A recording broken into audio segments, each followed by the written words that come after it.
The night Callum Reed's company nearly collapsed was the same night he called a stranger, and didn't hang up for 2 hours. He didn't plan it. He'd been sitting in his office on the 34th floor of the Aldrin Group's Chicago headquarters, staring at a board resolution that had been slid under his door sometime after 9, and he simply couldn't make himself move. The cleaning crew had come and gone. The security guard on the lobby desk had switched shifts. Outside, the city lights smeared across the glass like something bleeding, and Callum sat there in the dark with his tie loosened and his fourth whiskey going warm in his hand, thinking about how many people's livelihoods depended on a decision he hadn't been able to make in 6 months. His phone was in front of him. He'd been scrolling without seeing. News feeds, emails, a text from his CFO that he couldn't bring himself to open. When the ad appeared, he would have kept scrolling, but something about the timing stopped him. Not every problem needs a boardroom. Sometimes you just need someone to listen. It was for a service called Anchor Line. Crisis and emotional support. Available 24 hours, he almost laughed. He was Callum Reed. He'd built Aldrin Group from a regional consulting firm into a mid-market infrastructure company with 400 employees and offices in 3 states. He didn't call emotional support lines. He solved things. He made decisions. That was what he did. He called the number. It rang twice. Anchor Line, this is Sarah. The voice was unhurried, not the practiced calm of someone reading off a script, but a natural steadiness, like she'd answered 1,000 calls, and none of them had rattled her. "What's on your mind tonight?" Callum opened his mouth and said nothing. "That's okay," she said. "You don't have to start with anything big. We can just sit here for a minute if that helps." Nobody had said that to him in a long time. He couldn't remember the last time someone had offered him silence without filling it. "I run a company," he said finally, "and I think I've been running it wrong. Tell me what that looks like." So he did. He talked about the acquisition that had stretched Aldrin's debt load past comfortable, about the board members who'd been circling him for 2 quarters, about the VP of operations he'd promoted too fast and was now watching fail in real time. He talked without the careful phrasing he used in meetings, without the strategic framing his communications director had trained him toward. He just talked, and Sarah listened, and when she asked questions, they were the kind that made him think, not the kind that made him defend himself. They didn't solve anything that night. She wasn't a business consultant. She said so plainly, without apology. But when he finally looked at the clock and realized it was past midnight, he felt something he hadn't felt in months. The particular lightness that comes from being heard by someone who has no stake in what you decide. "Same time tomorrow," he said before he caught himself. There was a brief pause. "I'm here most evenings," Sarah said. "If you want to talk again, you can ask for Sarah when you call." He called again the next night, and the night after that. By the 3rd week, Callum had started looking forward to 10 o'clock in a way he hadn't looked forward to anything in years. He knew almost nothing about her. That was the strange part. He knew her voice, the way it softened on questions and steadied on hard truths, the way she sometimes paused before answering him, not because she was uncertain, but because she was actually thinking. He knew she'd studied psychology but had stepped away from a clinical track, for reasons she didn't elaborate on. He knew she had a dry sense of humor that came out sideways, slipping into the conversation and then gone before he could fully register it. He knew she took her job seriously in a way that wasn't about performance. She cared, visibly even through a phone line, in a way that had become harder for Callum to dismiss every time he tried. He did try, in the beginning. He was rational enough to understand the dynamic. She was a support line worker. He was a man going through a high-stress period who had found an outlet that felt productive. He told himself this the way he told himself a lot of things, with precision and without sentimentality, until the precision started to feel like it was missing something. The night she pushed back on him was the night something shifted. He'd been explaining, or justifying, in retrospect, why he hadn't reached out to his brother in 8 months. His brother Terrence lived in Portland with his wife and 2 kids, and they talked every few months, and Callum had always framed this as a function of schedules. Sarah had listened without comment through the whole explanation, and then said, "Do you believe that?" "What?" "That it's about schedules." The question landed somewhere it wasn't supposed to. "That's a fairly direct thing to say. You've been pretty direct with me," she said. "I figured I could return the favor." He was quiet for a moment. "He was closer to our father than I was. After Dad died, I think we both just defaulted to the distance we already had. That sounds less like schedules." Yeah. He looked at the ceiling. Yeah, it does. He called Terrence that weekend for the first time since the previous Christmas. The conversation was awkward and short, and ended with a promise to visit in the spring that might or might not happen. But it happened, and something about making it happen felt like a small stone rolling somewhere it had been lodged for years. He told Sarah about it on Monday. "How'd it feel?" she asked. "Uncomfortable," he said. "Good." She laughed, not the practiced laugh of someone managing a caller, but a genuine one, surprised out of her. He held on to that sound longer than made any practical sense. He started noticing things about himself in relation to her that he would have, in a former version of his life, categorized and set aside. The way he mentally noted things throughout the week that he wanted to tell her. The specific quality of attention he felt when she spoke. The fact that he'd stopped looking at his phone during their calls, which he did during every other conversation in his life, including board presentations. He knew her voice. He didn't know her face, her age, where she lived, what she looked like when she was thinking. He didn't know if she had people at home, or if she drove to work, or if she was working from somewhere else. He knew almost none of the surface things that people used to fill out the picture of another person. And yet, he stopped calling it an outlet. He stopped calling it anything, which was its own kind of honesty. The problem arrived on a Tuesday afternoon in the form of a name. His board liaison, Pauline Brecht, had sent over a preliminary dossier on a potential acquisition target, a smaller logistics firm that had approached Aldrin about a buyout. Standard material, financials, leadership bios, legal history. Callum was reading through the leadership section when he saw it. Chief Operating Officer, Sarah Whitlow. He read it twice. The photo was small and slightly washed out, the kind that ended up in corporate dossiers from LinkedIn pulls or company directories. But he looked at it for a long time. Brown hair, steady eyes. Something in the set of her expression that he recognized without being able to say from where. He sat very still for a while. Then he looked up Anchor Line's parent organization.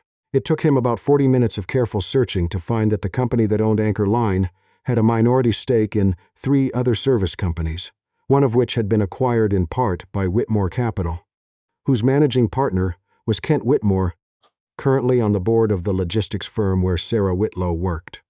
He stared at the chain of connections for a long time. It was thin. It was the kind of thing that could mean nothing. It was also the kind of thing that, in a different context, he would have flagged immediately as a conflict of interest. His first instinct, and he was not proud of this, was to assume the worst. He didn't call that night. He sat in his office instead, with the dossier open and the city spread out below him, and he thought about what he actually knew. He thought about 8 months of conversations, about the nights he'd been most raw, about the things he'd said that he hadn't said to anyone else. He thought about her voice and the pauses before her answers, and the laugh she hadn't meant to let out. And he thought about how easy it would be to take all of that and reframe it as a long con. He tried to make it fit. He needed it to fit, because if it fit, then everything made sense in a way that he could manage. If she had been placed to gain his trust, then he was an idiot who had been targeted, and that was bad, but at least it was clean. It had a shape. He knew what to do with it. But it didn't fit. The more he turned it over, the less it fit. Nothing she had ever said to him had steered him toward the logistics company. Nothing she had asked had probed his acquisition strategy. The connection between Anchor Line and Kent Whitmore was 3 degrees of corporate separation and a minority stake. The kind of thing you could find between almost any 2 companies if you dug hard enough. He was scared. That was what it actually was. He was scared of what he felt, and the dossier had given him a reason to be scared of her instead, and he had nearly taken it. He didn't call that night. He owed himself some honesty about that. He called on Wednesday. "I almost didn't call," he said. "I noticed," she said. "What happened?" he told her. All of it, finding her name in the dossier, the chain of connections he'd traced, the hours he'd spent trying to make it into something it wasn't. He told her because she had given him no real reason not to trust her, and because choosing not to tell her would have been the coward's option, and Callum had been a coward about enough things in his life. There was a long silence. "I need to be honest with you," Sarah said finally. Her voice was different, still steady, but something careful in it, a kind of deliberateness. "I knew who you were. About 2 weeks into our calls, I looked up your company. I work in operations. I know how to find information. I looked because I was curious, and because I was concerned about what I was starting to feel, and I wanted to understand the kind of person you were. And And I kept it to myself, which I should have told you. That was wrong." She paused. "I don't have any relationship with Kent Whitmore. I have no idea what the board of that company does. I've worked at Orion Logistics for 3 years, and my job is making sure trucks move on time. I have never discussed you with anyone." He believed her. He had believed her before she said it, but hearing it said plainly was different. "I don't know what this is," he said. "Between us, I don't know what I'm allowed to call it." "I'm not sure either," she said. "I'd like to meet you," he said, "if you're willing." Another pause. "There are things you should know first," she said. "Things about why I took the anchor line job, which isn't my primary job. Things about my life that aren't simple." "Tell me," she told him over the next hour, and it was not a simple story. She had been married for 6 years to a man named Derek Whitlow. They shared a last name because he had insisted on it, which was not the most alarming thing about him but had turned out to be characteristic. Derek was a partner at a mid-size commercial real estate firm, charming in the way that people described as magnetic, until you'd seen the other side of it, and he had spent the better part of 3 years making Sarah doubt nearly everything she knew about herself. It hadn't been dramatic, she said. That was what she'd spent the longest time understanding. It hadn't been the kind of thing that announced itself. It was gradual and quiet and wore the face of concern.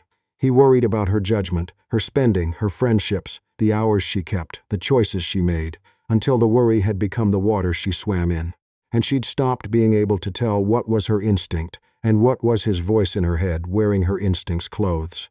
She had a son. His name was Eli, and he was 8 years old, and Derek had primary custody because Sarah had spent the last year of her marriage in what her therapist had called a dissociative period, during which she had made some decisions that she would not have made otherwise, and those decisions had been documented carefully by Derek's attorney. She was fighting the custody arrangement. She had been fighting it for 14 months. She had a good lawyer and a paper trail that was building, and a judge who had, at the last hearing, looked at Derek Whitmore with what her attorney described as skepticism. But it was not over. And Eli spent 3 nights a week with her and 4 nights with Derek. And those 3 nights were the architecture around which her entire life was built. The anchor line job was what she'd taken in the evenings when she needed to feel useful and couldn't sleep. The work steadied her. She was good at it. "I understand," Callum said. "If this is too much, I'm not asking you to take on anything," she said quickly. "I'm telling you because you asked me to tell you." "I know," he said. "I'm saying I understand that you have a full life, and it's a hard one right now, and I'm not trying to simplify it." "Okay," she said after a moment. "Okay." They met in person on a Saturday morning at a coffee shop in Lincoln Park that Sarah had suggested because she knew the owner and felt safe there. Callum arrived first and spent 10 minutes reorienting every expectation he'd built around a voice. Because a voice and a person were different things, and he'd been aware of this the entire drive over, but he was still not entirely prepared. She came in wearing a gray jacket and carrying a tote bag that had a small tear, at the strap that she'd fixed with a safety pin. She looked like someone who had been through something, and was still standing, which was exactly what she was. She scanned the room, found him, and something in her expression shifted the way things shift when you recognize someone you've never actually seen. "Hi," she said. "Hi," he said. They both sat down, and it was strange for about 4 minutes, and then it wasn't. She ordered black coffee, and he ordered the same thing, because he suddenly couldn't remember what he usually ordered. And they talked, and it was like and unlike the phone calls in the way that most things are when they move from one medium to another. The voice was the same. The pauses were the same. The way she looked at him when she was actually listening, he hadn't expected that part. He had thought of her as a voice for so long that the reality of her face was almost too much information at once. He told her about his father. It came out in the middle of a conversation about something else entirely, which was how the real things usually came out with her. His father had been a difficult man. Not cruel, but exacting in a way that had lodged itself in Callum and become the template for how he'd learned to move through the world. Every decision waited, every emotion processed before being allowed any expression. He had carried this like an inheritance he hadn't chosen, and it had made him good at some things and bad at others, and he was still sorting out which was which. "What are you bad at?" she asked. "Asking for help," he said, stopping. He looked at the table. "Telling people I trust them." She was quiet for a moment. "You just did, though." He looked up. "You just told me," she said, "that you trust me, He hadn't realized it until she said it. That was the thing about Sarah. She heard the thing underneath the thing, and she didn't make a performance of it. She just named it plainly and left it there for him to look at. "I did," he said. The situation with Derek Whitlow came to a head 6 weeks later, and it was worse before it got better. Derek had filed a motion claiming Sarah was working evening hours in a capacity that demonstrated instability, using the anchor-lined job as evidence that she was emotionally compromised, that she was drawing from crisis callers because she was herself in crisis. His attorney was effective and detailed and had clearly worked hard to find an angle. The judge granted a temporary modification. Eli went to Derek's full-time while the motion was pending. Sarah called Callum the night the ruling came through, and she wasn't calm.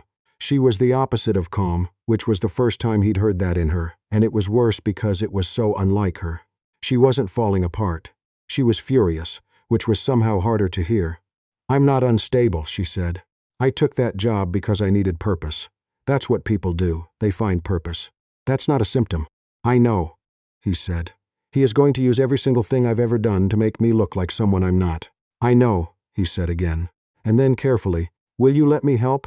You can't fix this, Callum." "I'm not trying to fix it," he said. "I'm asking if you'll let me be in it with you." She was quiet for a long time. "Yeah," she said finally. "Okay." What followed was not a montage. It was 14 weeks of motion hearings, of depositions, of evenings when Sarah sat across from him at his kitchen table and went through documents while he made food she rarely ate, of Saturdays when she picked up Eli from the exchange point and Callum waited outside because it wasn't his place to be visible, yet of nights when she was steady and nights when she wasn't, and Callum learning, slowly and with effort, the difference between being useful and being present. He was better at useful. He knew people. He knew how institutions worked. He was able, through his own attorneys, to surface a pattern in Derek's financial records that suggested a more complicated motive for pursuing custody. Specifically, a clause in Sarah's original employment contract at Orion Logistics that tied a significant compensation package to her continued employment, and a quiet conversation Derek had been having with a competitor who wanted to hire someone with her operational knowledge in a context where she was no longer bound by her current company's NDAs. If Sarah lost custody and the associated stress caused her to leave Orion, Derek's new contacts would benefit. It wasn't clean. It was circumstantial in ways that made Callum's lawyers careful. But it was real, and when it was presented at the next hearing with supporting documentation, the judge's expression was the one Sarah's attorney had described as skepticism, taken up several notches. The motion was denied.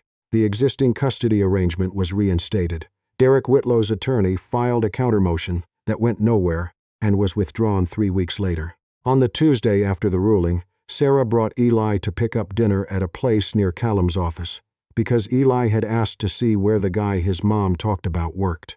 And Sarah had said, after a pause that Callum recognized as the kind where she was deciding something, that she thought that would be fine. Eli was 8 years old and had opinions about everything, and had recently decided that he wanted to understand how buildings were engineered, which he explained to Callum in the elevator with a focus that reminded Callum immediately of Sarah, that same quality of taking things seriously, of believing that what he was interested in deserved full attention. Callum showed him the floor plan.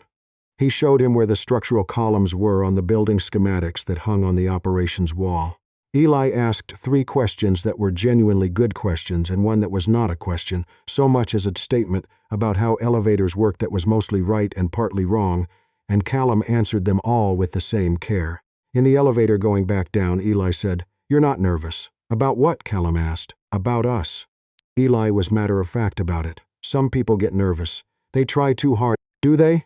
"Yeah." He looked at the floor numbers. "You didn't try too hard." Callum looked at Sarah over Eli's head. She was looking at the floor numbers too, but there was something around the corners of her mouth. There were things to resolve that weren't resolved cleanly. Callum had to address the conflict of interest question with his board before the Orion Logistics acquisition process went further. He disclosed his relationship with Sarah fully, removed himself from the acquisition committee for anything related to Orion, and the board accepted this without significant friction, because he had built enough credibility, over enough years, that the disclosure itself was treated as evidence of good judgment rather than a problem. The acquisition of Orion was eventually completed under a committee he wasn't part of, and Sarah, after conversations that were sometimes difficult and always honest, decided to accept a role in the combined entity that took her further from operations and into strategy. Something she'd wanted before Derek had spent years telling her she wasn't suited for it. The anchor line job she kept, one evening a week. She said she wasn't ready to stop, and Callum didn't push it. He understood, now, what it meant to her. Not crisis, but purpose.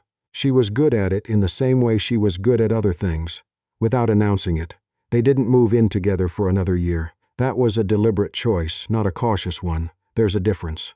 Eli needed time to understand what was changing, and Sarah needed the apartment she'd made into something entirely her own to remain hers for a while. And Callum needed to learn how to be in someone else's life in a way that wasn't about managing it. He was still learning this when they moved in. He'd probably still be learning it after. There was an evening, close to the end of the first year, when Callum was sitting at the kitchen table in Sarah's apartment after dinner, and Eli was on the floor doing something with a model kit that involved a lot of instructions spread across the rug, and Sarah was washing dishes in the next room and talking to him about something. Some logistic issue at work, something she was trying to think through out loud. And Callum was listening, and also watching Eli figure out where a particular piece went, and the mundanity of it hit him like something breaking open. He had spent a long time building something that looked, from the outside, like a life. Efficient and functional, and optimized in the ways he knew to optimize. He had not known what he was missing, because he had not let himself feel the shape of the absence.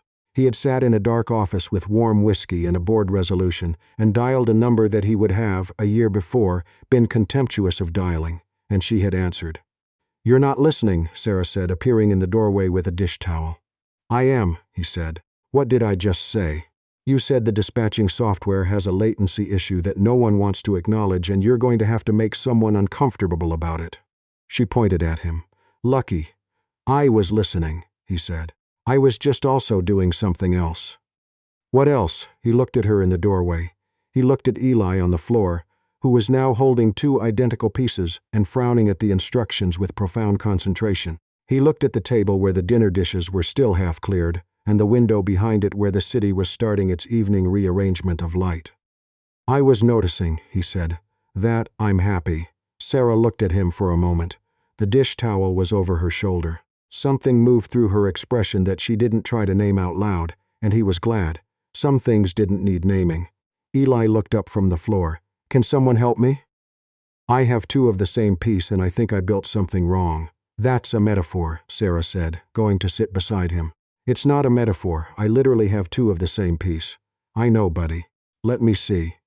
Callum got up from the table and went to sit on the other side of Eli, and the three of them bent over the instructions together, and outside, the city went on being the city, and the evening went on being the evening, and Callum Reed, who had once sat alone on the 34th floor, trying to make himself feel nothing, felt everything, and let it.